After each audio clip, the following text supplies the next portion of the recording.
So do a lot of people move to Puerto Rico? And what does that look like? They actually have to stay there for 6 months? You have to stay there for 6 months. That's like there was an this is so funny. Like I tried to look at negative stuff about, look up negative stuff about moving to Puerto Rico.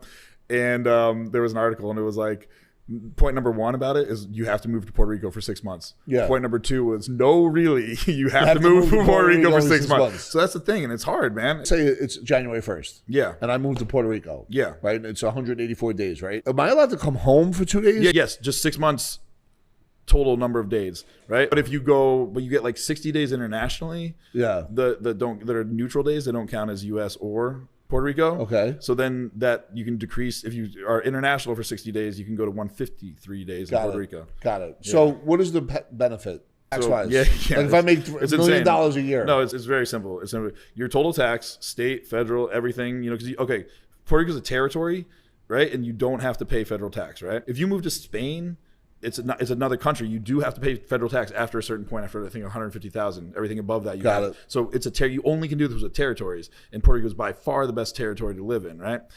Because it's like an actual real country with actual real everything and have culture, and it's like real. I mean, like the Virgin Islands, but the tax benefit is super simple, right? Basically, your total tax, your federal tax, your state tax, all your tax is 4%. Oh, so wait, let me just dummy this down.